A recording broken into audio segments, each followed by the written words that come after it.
दुनिया में रहस्यमय खबरों की कोई कमी नहीं है। पूरी दुनिया रहस्यमय से भरी हुई है, पर कुछ रहस्य ऐसे भी होते हैं जिनको समझ पाना असंभव नामुमकिन है। हम आज आपको ऐसी एक आश्चर्यजनक कहानी के बारे में बताने वाले हैं जिसे जानकर आप हैरान हो जाएंगे। दरअसल आज से 66 साल पहले कुछ ऐसी घटना जापान के एक एयरपोर्ट पर घटी थी, जो कि आज की एक अनसुलझी पहेली की तरह है। जापान के एक एयरपोर्ट पर एक रहस्यमय शख्स आ गया था, जो खुद को एक ऐसे देश का नागरिक बता रहा था जो असल में धरती पर एक्सिस्ट ही नहीं करता। इतना ही नहीं, एक बंद कमरे में वो अचानक ही गायब हो गया। तो बताते हैं पूरी कहानी। ये घटना है जुलाई 1954 की। दोपहर के 12:30 बज रहे थे। एक यूरोपियन विमान टोक्यो के हैनेडा हवाई अड्डे पर लैंड हुआ। विमान में सवार सभी यात्री नीचे चेक आउट काउंटर की तरफ गए। वहां बैठे अधिकारी सभी यात्रियों के पासपोर्ट की जांच कर रहे थे। तभी उन्हें एक ऐसा यात्री मिला जिसके पासपोर्ट को देखकर वो हैरान हो गए। यात्री के पासपोर्ट पर टोरेट के नाम के एक देश का नाम लिखा था। जांच कर रहे अधिकारियों ने इससे पहले कभी ऐसे देश का नाम नहीं सुना था। उन्हें वो यात्री संदिग्ध लगा, इसलिए उन्होंने इसकी सूचना सुरक्षा अधिकारियों को दी, जिसके बाद उस यात्री को पूछताछ के लिए अलग कमरे में ले जाया गया।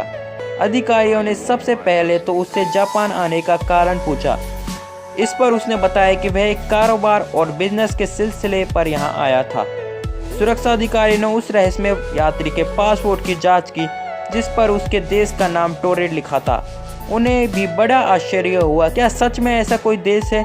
अधिकारियों के पूछने पर उसने बताया कि इस पासपोर्ट पर ये कोई उसकी पहली यात्रा नहीं है, बल्कि वो यूरोप के कई देशों में भी आ जा चुके हैं। अधिकारियों को भी उसकी बातें सुनकर बड़ा आश्चर्य हुआ, क्योंकि उसके पासपोर्ट पर अन्य देश के जो स्टैंप लगे थे वे बिल्कुल असली थे।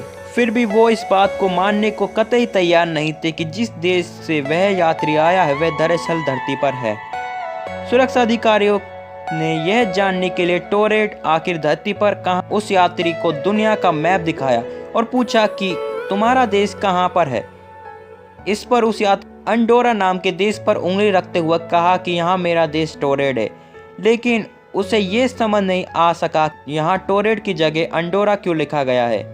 यह सुनकर अधिकारी और भी ज़्यादा हैरान हो गया कि आखिर ये शख्स खुद को एक काल्पनिक देश का क्यों बता रहा है, लेकिन उसके पासपोर्ट, वीज़ा और अन्य दस्तावेज को देखकर लग रहा था कि वो सच बोल रहा है। अब वह रहस्यमय यात्री सच बोल रहा है या झूठ, यह जानने की एक उपाय था, और वह ये कि वह कारोबार के सिलसिले में किससे मिलने आया था। अधिकारियों के पूछने पर उसने उस कंपनी का नाम बताया जहां उसे जाना था। साथ ही उसने उस होटल के बारे में बताया था जहां उसे ठहरना था। बाद अधिकारियों ने उस कंपनी और होटल में संपर्क किया, लेकिन उन्होंने ऐसे किसी भी व्यक्ति को पहचानने से इनकार कर दिया। जब जांच अधिकारियों को लगा कि शायद ये कोई शातिर अपराधी है जो अपनी पहचान छुपा रहा है और यहाँ किसी घटना को अंजाम देने के लिए आया है, इसके बाद उन्होंने उसका सारा सामान जब्त कर लिया और पुलिस की कड़ी निगरानी में उसे एक होटल के कमरे में बंद कर दिया, जहां पर कैमरा भी लग रहा था। अगले दिन कमरे का दरवाजा खोला गया तो पुलिस यह देखकर चौंक गया कि कमरे में तो कोई नहीं था, जबकि बाहर पुलिस का पहरा था और कमरे की सभी खिड़कियों को पहले ही सील कर दिया गया था। पुलिस को ये जानकर बहुत ज़्यादा आश्चर्य हुआ कि एयरपोर्ट पर उसका जो पासपोर्ट, वीज़ा और अन्य कागजात जब्त किए गए थे वो भी गायब हो चुके थे, जो कि बहुत ज़्यादा सिक्योरिटी में रखे गए थे। अब किसी को भी ये समझ नहीं आ रहा था कि ये आखिरकार ये क्या हुआ, और सोशल मीडिया पर यह चीज़ बहुत ज़्यादा वायरल हुई, लेकिन आज तक इस घटना का कभी